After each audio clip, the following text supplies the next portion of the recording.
présent, nous invitons Monsieur le représentant directeur à bien vouloir procéder à l'ouverture de la séance académique d'aujourd'hui. La séance est ouverte. Je demande à l'assistance de respecter scrupuleusement le caractère solennel de la présente cérémonie académique afin que seule la science triomphe. J'invite le doyen de la faculté des lettres et sciences humaines à vérifier le dossier académique de la candidate et à certifier que les conditions sont remplies pour la soutenance de cette thèse.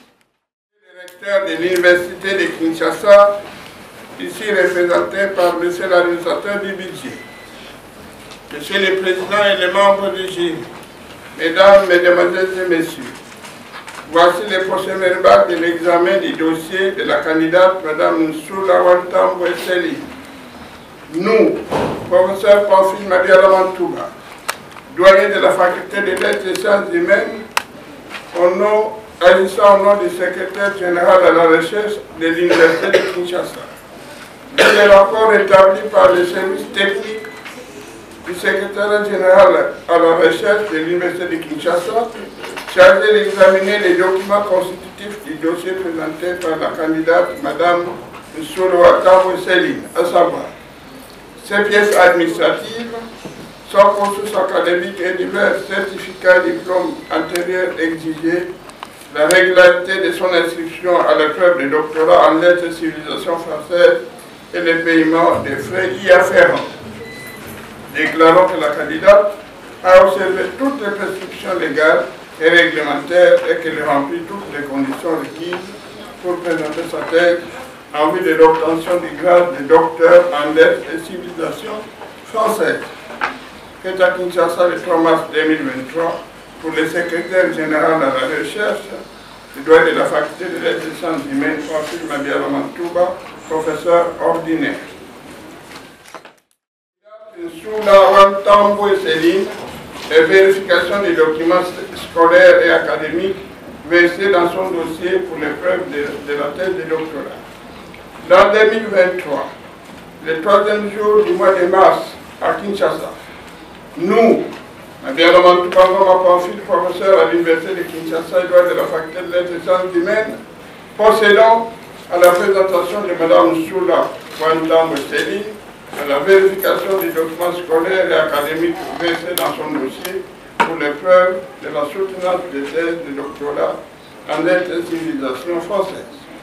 Tant que Mme Nsoula Wantambo Céline est née à Bouta, dans la province du Bas-Jouélé, le 23 juillet 1965 en République démocratique du Congo. 68. Entendu qu'elle est domiciliée sur l'avenue Université numéro 16, quartier Kémi, dans la commune de Lemba, ainsi que l'atteste son certificat de bonne conduite, vie et mœurs et de civisme délivré à Kinshasa le 26 novembre 2017. Entendu qu'elle est détentrice d'un certificat de bonne conduite, vie et mœurs et civisme délivré à Kinshasa le 26 novembre 2017. Entendu qu'elle possède un certificat médical d'aptitude physique délivré par les cliniques universitaires de Kinshasa. Entendu qu'elle a effectué ses études primaires à l'EP Mikelenge à Kindu, dans la province du Maniema de 1975 à 1982, et a obtenu un certificat d'études primaires. Entendu qu'elle a poursuivi ses études secondaires à l'Institut Zawadi, ici à Ouvira, dans la province du Sud Kivu, est-il sanctionné par un diplôme d'état des humanités pédagogiques générales, option pédagogique. Entendu qu'elle a entrepris des études supérieures à l'Institut supérieur pédagogique de la Gombe, ISP Gombe, de 1999 à 2004, et qu'à l'issue de ses études, elle a obtenu le diplôme de licence en français et lettres et sciences humaines, département de français et linguistique africaine, avec la mention satisfaction. Entendu qu'elle a entrepris des études de licence spéciale à l'Université de Kinshasa de 2012 à 2013 et qu'à l'issue de ces études, elle a obtenu le diplôme de licence spéciale en lettres et civilisation française de la faculté de lettres et sciences humaines de l'Université de Kinshasa, l'orientation littérature avec la mention distinction. Tandis qu'elle a suivi de 2014 à 2017 le programme du diplôme d'études approfondies en lettres et civilisation française de la faculté de lettres et sciences humaines de l'Université de Kinshasa, diplôme obtenu avec la mention distinction.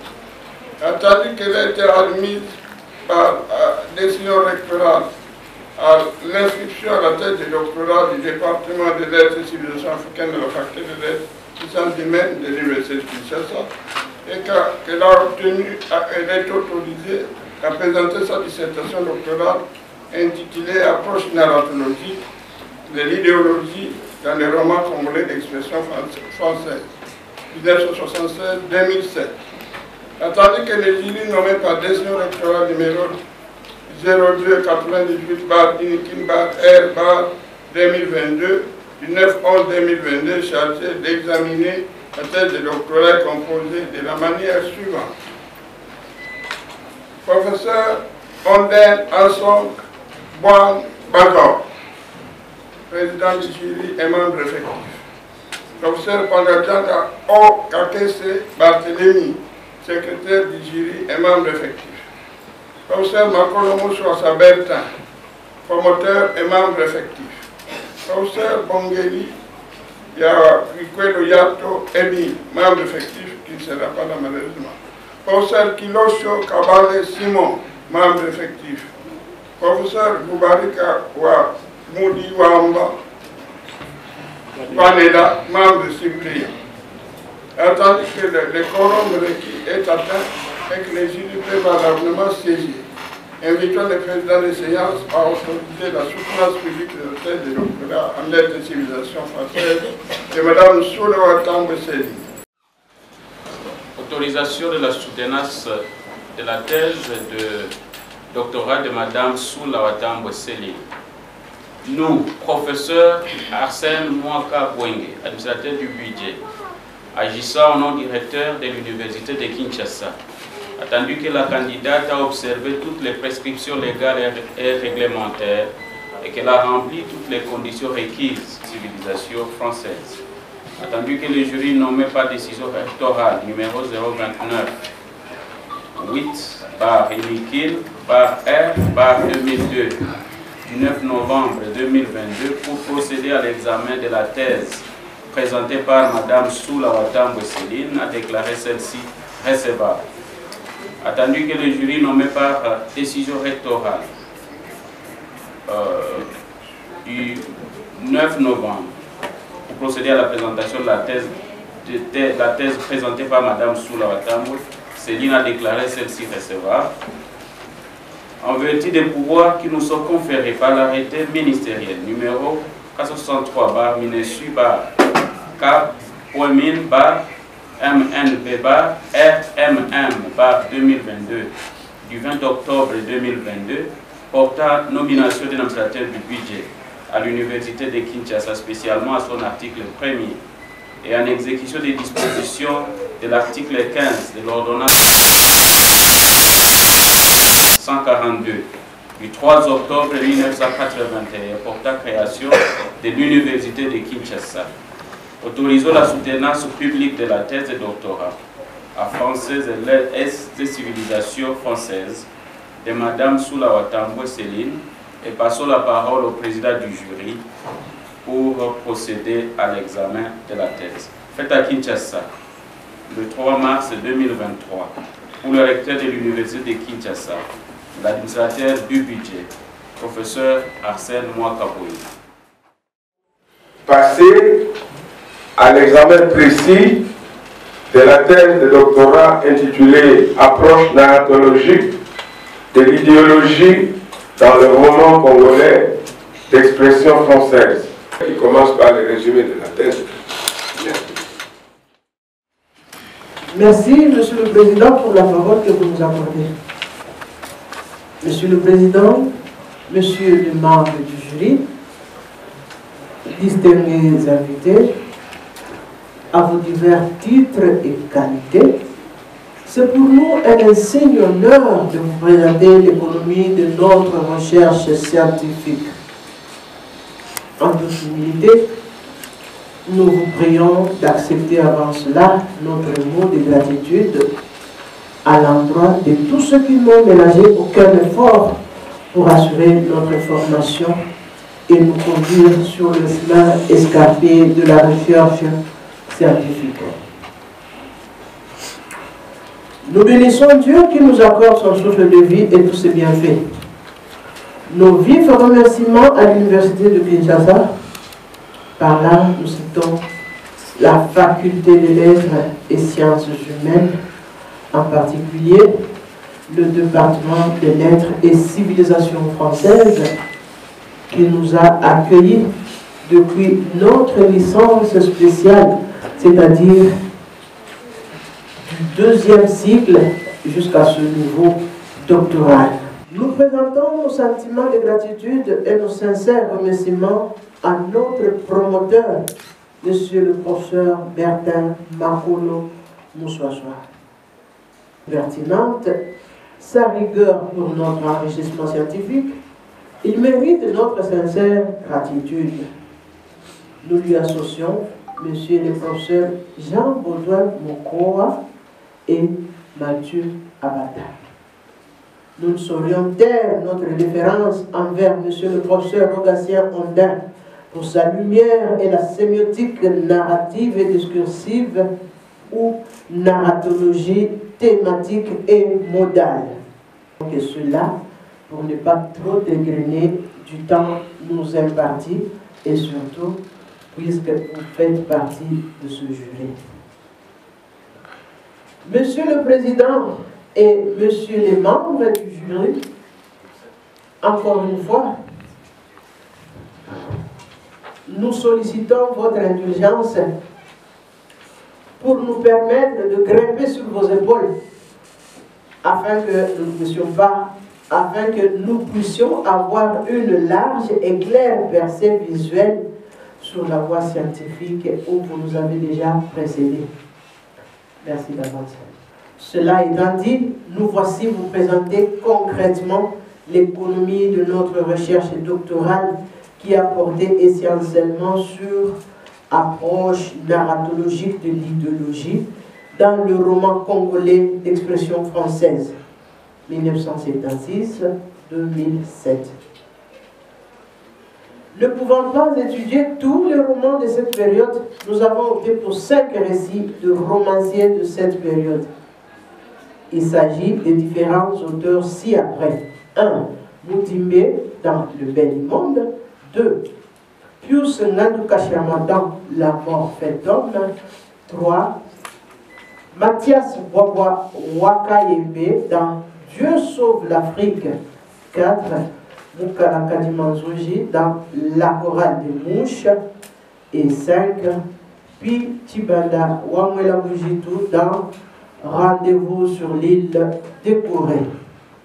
L'histoire de la littérature congolaise d'expression française, singulièrement celle du roman à partir de 1976, nous constatons qu'un bon nombre d'écrivains congolais ont abordé le thème de la libération de peuples congolais et africains, l'évincement de pouvoirs dictatoriaux, ainsi que celui de la démystification.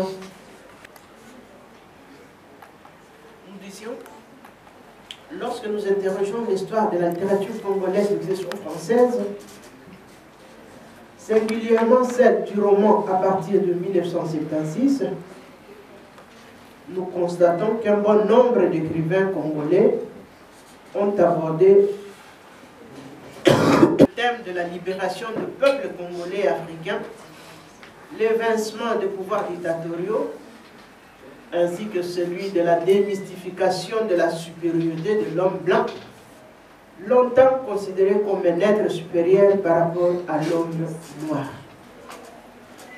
Nombreux soulignent aussi le revers de la médaille vécue par les autochtones à cause de la pilule amère que leur font avaler des nouveaux maîtres à bord, détenteurs politiques autoritaires qui martyrisent la majorité de la population, sèment la terreur, la désolation, la misère et la mort. La récurrence de ces termes a attiré notre attention. Aussi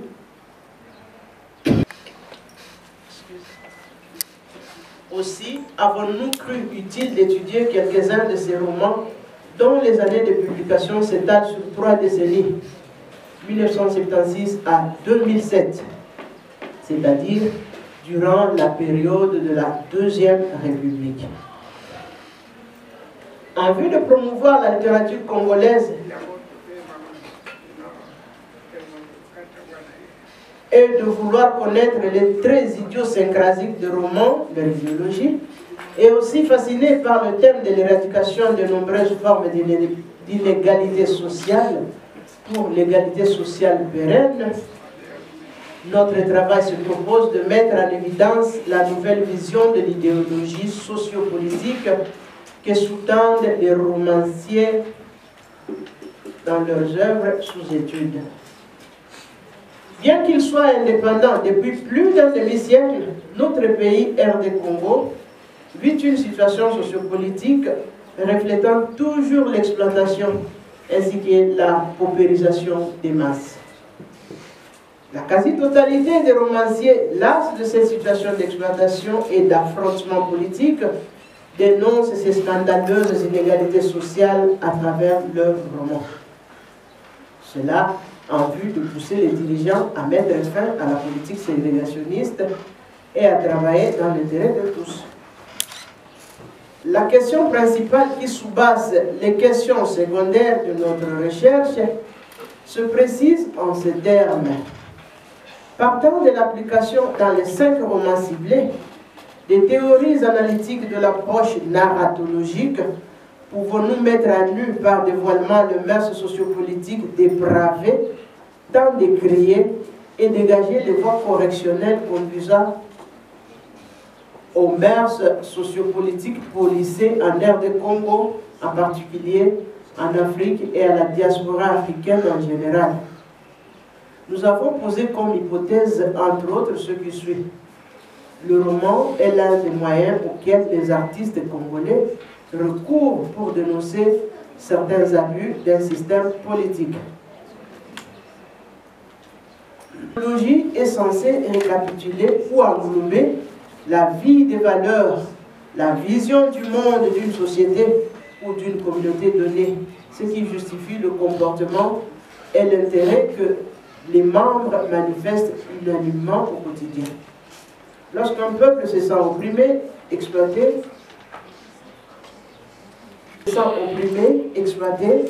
il finit par se révolter contre ses autorités, de qui il réclame le changement pour le bien-être de tous. En partant de ces constats, nous avions anticipativement dit au travers des structures narratives étudiées que le roman congolais est engagé. Il est sans complaisance vis-à-vis de l'autorité politique.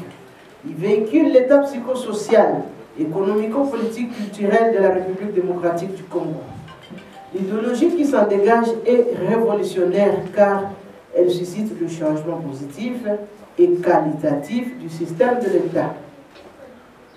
Nous avions pu épingler bon nombre de critiques littéraires de romans congolais d'expression française qui traitent la thématique de la dénonciation de la dictature ou précisent la conscience collective ou l'être au monde d'un groupe donné d'individus.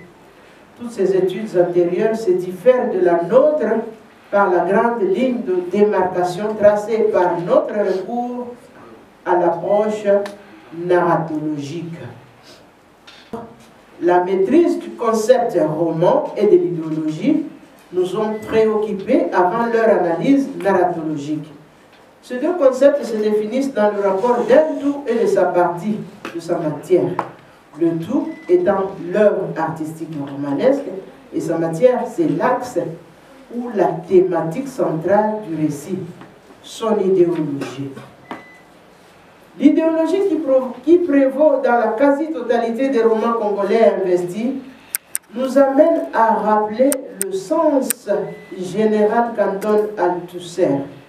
Ce dernier parle des visions du monde qu'une classe sociale se fait de ses rapports réels ou imaginaires aux conditions réelles d'existence. Il s'agit, explicite-t-il, de la façon dont les hommes vivent leur rapport à leurs conditions d'existence. Cette définition d'Althusser de l'idéologie recoupe toutes celles reprises ici au plan socio-politico-économique, sauf celle de Greimas. Celui-ci évoque la réalisation des valeurs morales, logiques, esthétiques, la conjonction du sujet avec l'objet. C'est aussi, et plus simplement, selon Anne Edo, le parcours virtuel d'un état indésirable à un état désirable. Sans doute, outre l'idéologie telle que perçue si haut, il y a lieu de retenir que dans le roman congolais contemporain et ou roman africain de langue française, deux idéologies se côtoient. D'un côté, celle des dirigeants qui forment une minorité dirigiste qu'on appelle l'idéologie des statu quo. De l'autre côté, celle de la majorité des exploités marginalisés, derrière lesquels se rangent les romanciers étudiés par nous dans ce travail. C'est l'idéologie des révolutionnaires. Dans notre étude avant-port, nous avons recouru à la narratologie, une des méthodes littéraires respectueuses de la spécificité de l'œuvre littéraire. Pour expliciter, disons qu'il existe deux tendances analytiques de la narratologie. La première est appelée narratologie thématique et la seconde, la narratologie modale. La thématique est fondée sur le contenu narratif. Elle vise ainsi la narrativité de l'histoire, sans souci du support qui la véhicule. Cette tendance prolonge les études de Vladimir Probe dans ses contes merveilleux pratiqués en France par Claude Brémond, Roland Barthes, Agi Greimas et ses commentateurs Jean-Michel Adam, Joseph Courtès, Anne Hainaut et Anne Hubbersfield. Pour la Belgique, Jean-Pierre Goldestein. La narratologie thématique s'appelle également sémiotique narrative ou grammaire du récit. Elle est une partie intégrante de la sémiologie, s'occupe des signes des discours, signes linguistiques uniquement, discours ordinaires et discours littéraires. Car la sémiotique s'occupe des signes linguistiques et non linguistiques, pendant que la sémantique s'occupe de la signification dans la langue. C'est qu'un mot dans un dictionnaire, représenté par Gérard Genette.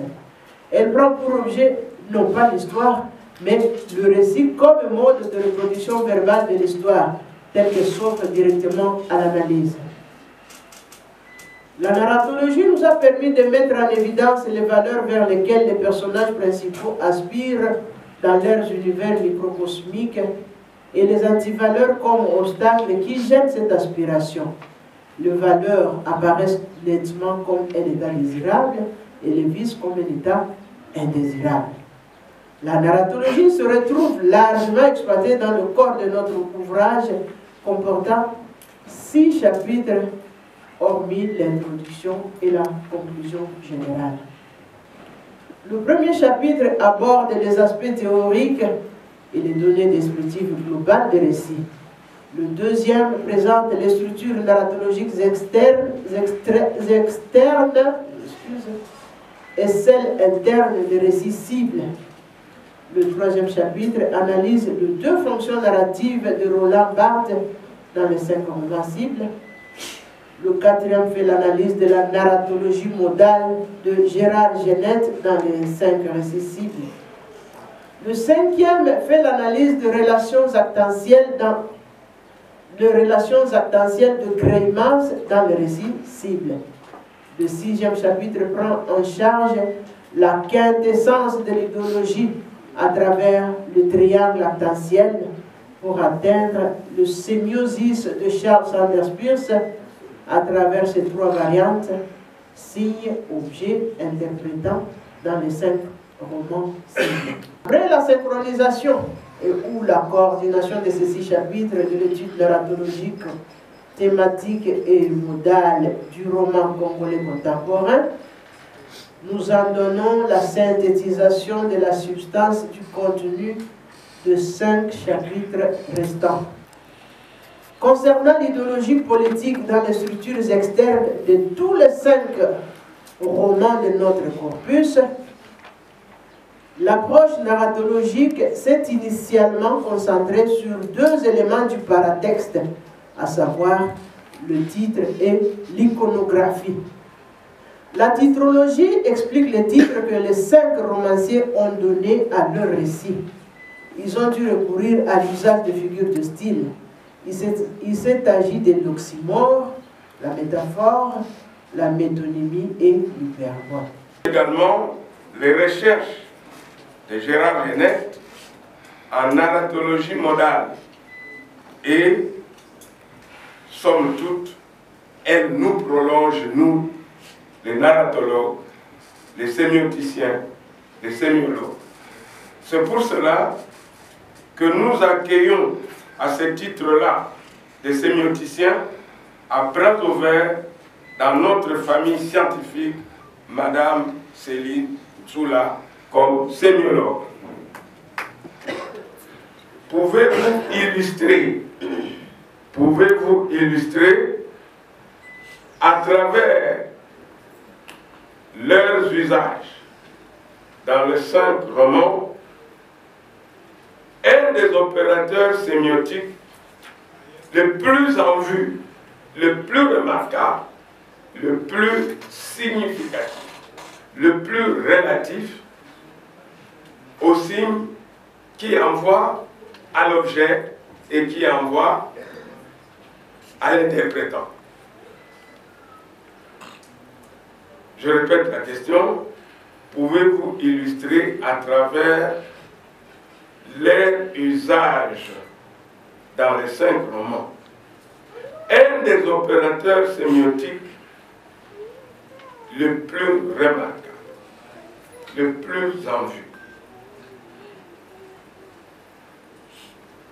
le plus significatif, autrement dit, qui part de l'objet, plutôt qui part du signe, qui passe à l'objet pour arriver à l'interprétant, dans la narratologie thématique. Voilà. Oui. Dans votre question, quel est l'opérateur le plus important? Oui. Puisque nous parlons de l'approche narratologique de l'idéologie. Exactement. Ce qui est important, c'est l'idéologie. Mais comment on atteint l'idéologie? Dans l'approche narratologique, l'idéologie, c'est la conjonction du sujet avec l'objet. Qu'est-ce que le sujet cherche? Il cherche l'objet. C'est cet objet-là qui est l'idéologie.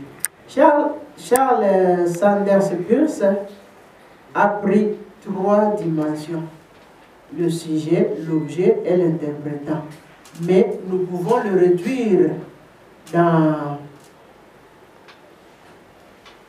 la démarche diadique, comme celui de Greimas, en destinataire. Destinataire, c'est ça le signe. L'objet que l'on cherche, c'est ça la démocratie de cette dénonciation-là. Et l'interprétant devient le symbole de ce que nous retrouvons. Nous prenons par exemple, si je peux citer nous citons par exemple dans le Bel Monde, nous avons comme le signe qui est un indice, c'est-à-dire ils ont fait la révolution des moulélistes pour obtenir quoi? Pour obtenir la démocratie. C'est ce qu'ils étaient à la quête de cela, parce que c'est ce qu'il y a cherché par le mouvement révolutionnaire des moulélistes. Et c'est pour qui cela? C'est pour tout le peuple congolais que nous identifions comme le peuple africain, particulièrement subsaharien. Non, c'est bon.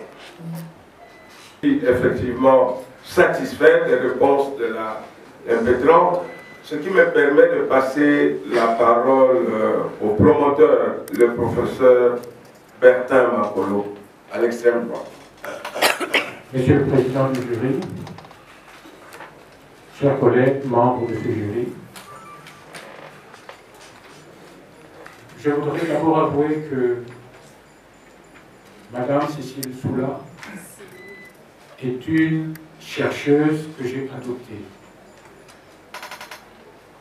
C'est feu professeur Bouyamba qui aurait dû l'accompagner jusqu'à ces niveaux. Il nous a quittés il y a quelques années. Paix à son âme. C'est en ce moment-là que le département de lettres et civilisation française m'avait demandé de la prendre en charge. Je l'accompagne donc depuis le 2A. Son intention première était de travailler sur l'œuvre de Bois-Bois, un peu comme on le souhaitait ici. C'est moi qui lui ai demandé d'élargir, de choisir plutôt 5 œuvres différentes sur une longue période. La période la plus précise, évidemment la première n'est pas moins précise, la période la plus précise, mais la plus abondante aussi en événements culturels et même politiques, c'est la Deuxième République. C'est ainsi que je lui ai demandé de voir si la production romanesque de la Deuxième République présente les mêmes caractéristiques ou il y a des variantes. Je vais pouvoir les expliquer. Il était difficile de prendre plusieurs œuvres, plusieurs auteurs. On a procédé comme lorsqu'on fait une enquête, par échantillonnage. On prend dans la première décennie un auteur, deuxième décennie un auteur, ainsi de suite, sur les 3 décennies un auteur. Pour se faire une idée de ce qui a été créé à cette époque. Alors, le problème qui se posait, c'est de savoir comment on pouvait procéder. Quelle méthode pouvait-on appliquer à une telle approche? Prof, avec beaucoup de satisfaction, nous allons passer la parole au 3e intervenant, qui n'est autre que le président du jury, parce que le promoteur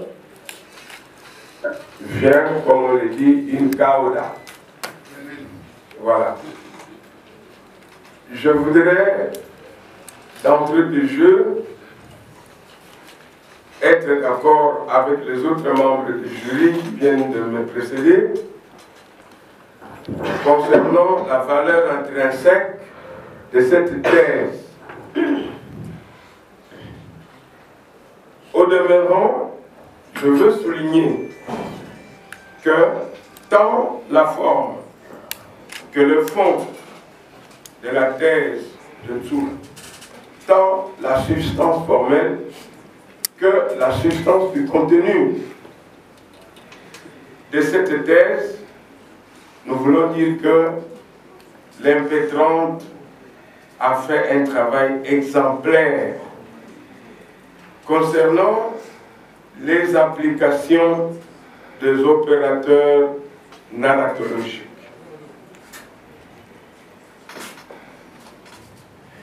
Les opérateurs narratologiques binaires, elle prolonge par là,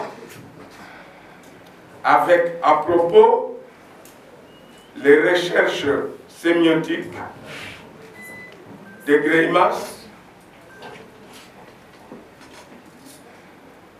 et de Charles Sanders Peirce, lorsqu'on envisage également la dimension des opérateurs narratologiques ternaires.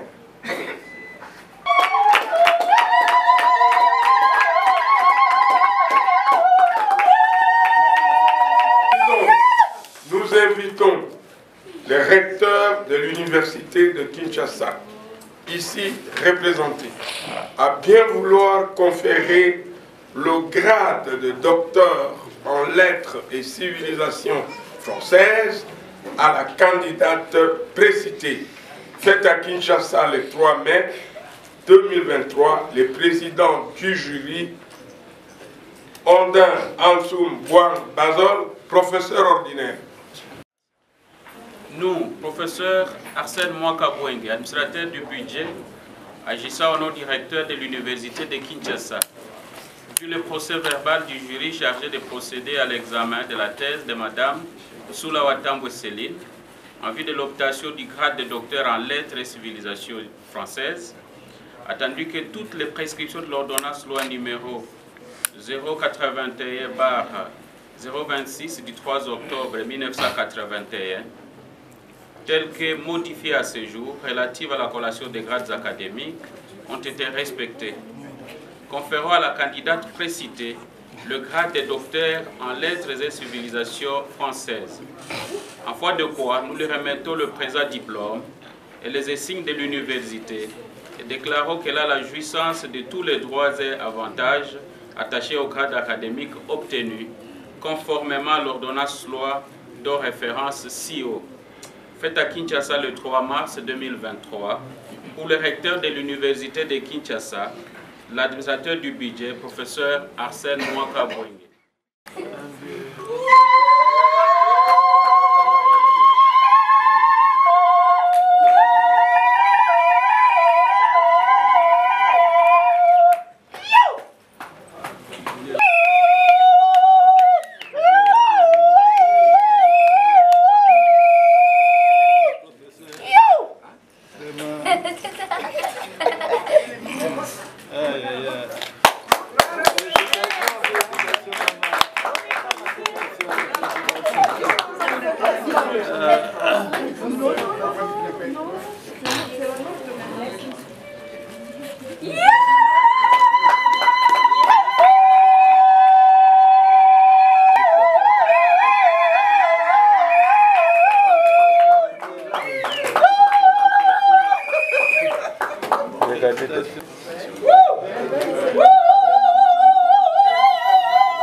La séance se poursuit. La lauréate du jour.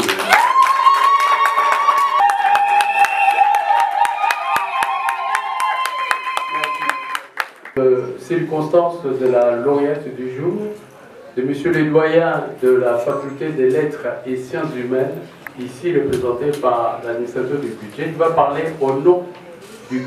Merci beaucoup. Nous n'aurons pas beaucoup à dire. Nous tenons d'abord à remercier les autorités académiques par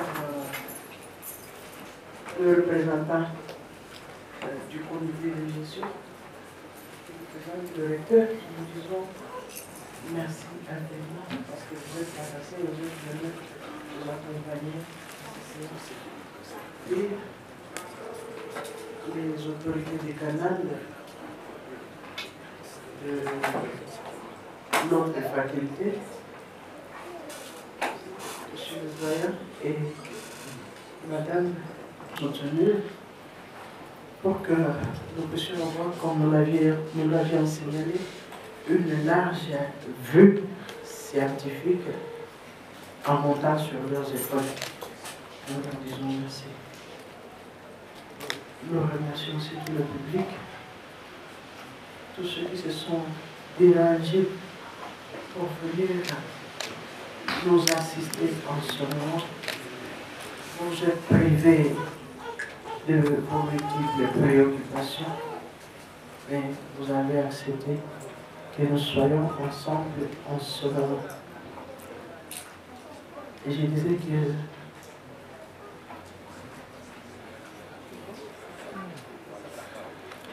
je ne saurais pas continuer. Merci. Monsieur le recteur de l'Université de Kinshasa, ici représenté par son Excellence, Monsieur l'administrateur du budget, Monsieur le Président du jury et membres du jury, Mesdames et Messieurs, à vos titres et qualités respectifs, étudiantes et étudiants, camarades et étudiants. Voilà une thèse est présentée ce matin. Et pendant qu'elle s'est déroulée, il y a des mots qui commençaient à résonner dans ma tête. Par exemple, idéologie. Lorsque les Blancs sont arrivés au Congo, spécialement au Congo belge, ils avaient quelle idéologie? Lorsqu'on lit les recueils à l'usage des fonctionnaires et agents territoriaux au Congo, Rifaste, à la première page, on pose la question. C'est ce livre qu'on donnait à chaque administrateur colonial qui venait au Congo pour qu'ils connaissent l'idéologie de la colonisation. À la première page, on pose la question, que faisons-nous au Congo? Le texte, il est écrit de cette manière-là. Quand tu arrives, toi, administrateur, qu'est-ce que tu viens faire au Congo? Réponse. Nous poursuivons au Congo deux objectifs. Un objectif économique et un objectif humanitaire. Objectif économique, c'est procurer et exploiter des ressources au profit de la Belgique. Ce n'est pas développer le Congo du tout. Deuxième objectif, relever le niveau de la civilisation indigène. Donc, être en bonne santé et grande éducation pour que vous puissiez travailler pour une meilleure exploitation de la production. Voilà, c'est clair et c'est net. Il n'y a pas de confusion possible. Que faisons-nous? Donc les romanciers, comme le professeur Bertin Makolo, ils ont leur façon de dire l'idéologie. Par exemple, une troupe de théâtre comme Joy, ils ont inventé le mot zérocrate. Zérocrate. Il n'y a jamais de leader qui amène la démocratie, mais ils amènent l'échec de la démocratie et les écrivains comme eux l'ont taxé de zérocratie. Alumumashi Witmulongo, qui est à la fois politicien et romancier. Il combine son expérience vécue en matière politique pour déboucher dans le roman et il explique dans le roman comment lui est témoin d'une histoire du temps présent, mais de manière romantique. Et de manière romantique, on invente des monstres, on invente des héros, parce que les récits ne doivent pas être trop sérieux, mieux vaut qu'ils soient attrayants pour qu'ils soient connus et lus. Donc, moi je me réjouis au nom de la faculté des lettres et sciences humaines que Madame Céline puisse faire son travail sous la haute direction d'un professeur émérite, et pas n'importe lequel, friand de théâtre et de littérature, pour qu'elle puisse à son tour communiquer ses notions, ses pratiques et cette façon de voir le monde. C'est une vision du monde, les romans-là. De l'auteur, sur l'auteur ou pour l'auteur, contre l'auteur là-dedans. Il faut que vous appreniez à nos étudiants à voir autrement la réalité, non seulement à partir du roman lui-même, mais à partir des testimonies, des témoignages du temps présent que vous, en tant qu'auteur et écrivain scientifique, nous tous que nous vivons dans notre pays et en Afrique. Bonne fête à la famille et bon retour chez vous.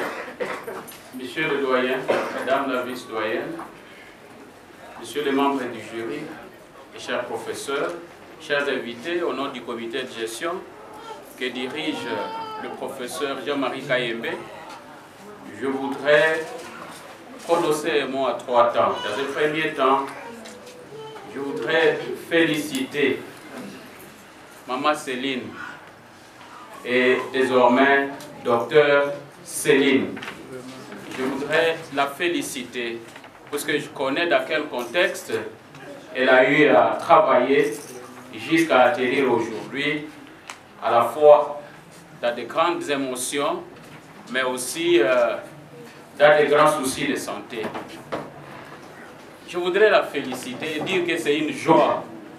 Et je vais lui dire pourquoi c'est une joie pour moi. Une joie pour moi puisque je sais pourquoi elle pleure, mais je la connais adventiste du 7e jour. Elle a toutes les raisons d'espérer. Elle a toutes les raisons d'espérer. Et je vais l'inviter à ne plus pleurer, puisque Papa Chichimbi, mon professeur, et je vais la surprendre, parce que je suis un des produits de ces professeurs, est encore vivant. Il est vivant à travers ses œuvres que nous perpétuons. Et il est encore vivant puisque nous avons l'espérance de la résurrection. Il est encore vivant puisque j'ai vu beaucoup de Chichimbi ici. Et donc, on doit cesser de pleurer. Et au contraire, nous devons nous réjouir puisque Papa est encore vivant et nous avons l'espérance de le rencontrer. Je voudrais féliciter la famille qui a accompagné maman, Docteur Céline, à travers cet exercice difficile et dire merci dans un deuxième temps au jury qui a à la fois joué au psychologue et à la fois au scientifique. Et ça n'a pas été un exercice facile. Je voudrais dire merci à ces jurys qui étaient musclés, puisqu'ils avaient des grands noms, des grands professeurs qui font la fierté de la littérature à ces moments où la communication et les écrits passent par un langage télégraphique qui est en train d'entrer, en fait, que l'Internet, les réseaux sociaux et toutes les nouvelles technologies de communication sont en train d'amplifier. On oublie d'écrire. Tout l'amour que nous avions pour la littérature, les romans, être capable de dénicher ce qui est derrière les mots, est en train de s'émousser. Et je voudrais les féliciter, parce qu'à travers Dr Céline, c'est un travail de perpétuation. Enfin, je voudrais dire merci à la faculté des lettres. Les choses sont telles que, pour la dernière fois que j'ai été ici, c'était encore la faculté des lettres et le département des lettres et civilisations. Donc je voudrais dire merci aux doyens, merci à la vice-doyenne et au chef de département, à tous les collègues qui enseignent dans cette faculté, dans ce département, pour dire courage, courage, continuez à former, il y a de l'espoir. Et le comité de gestion a fait justement de la formation et de la recherche son cheval de bataille pour redorer l'image de la plus grande université de ce pays qu'est l'université de Kinshasa. Au public et à tous les invités, je voudrais dire merci de nous avoir fait confiance et d'avoir participé à cette fête. Ma recommandation, c'est de dire la fête ne sera pas reportée. La fête ne sera pas reportée, c'est aujourd'hui. Chacun de nous doit célébrer Dr Céline. Je vous remercie. Sur ce, je déclare que la séance de soutenance des thèses académiques en lettres et civilisation française est clôturée et levée. Je vous remercie. Mesdames et messieurs, nous portons à votre connaissance qu'à l'issue de cette séance, la lauréate va organiser... Le premier intérêt, c'est d'abord la connaissance approfondie de notre littérature congolaise d'expression française. Le deuxième intérêt, c'est la maîtrise des outils dont on peut se servir. Je vais parler ici de la méthodologie, dont on peut se servir pour comprendre et interpréter et expliquer notre littérature congolaise d'expression française. En l'occurrence, pour ce qui concerne Mme Cécile Nsoula, en ce qui concerne le roman. Le troisième intérêt, c'est la relation qu'il peut y avoir entre notre littérature, notre production littéraire et la période pendant laquelle cette littérature a été produite. Comme dans son cas, il s'agissait d'étudier la production romanesque pendant la Deuxième République. Et cette Deuxième République est une période qui, sur le plan de la culture sur le plan culturel, c'est une période qui n'est pas encore dépassée par d'autres. Il est pédagogique. Comment enseigner, peut-on enseigner les textes littéraires d'une façon générale et d'une façon particulière, les textes littéraires de notre pays. Merci beaucoup. C'est moi qui vous remercie. Et j'en profite pour féliciter Madame Cécile Sola et lui souhaiter bonne chance.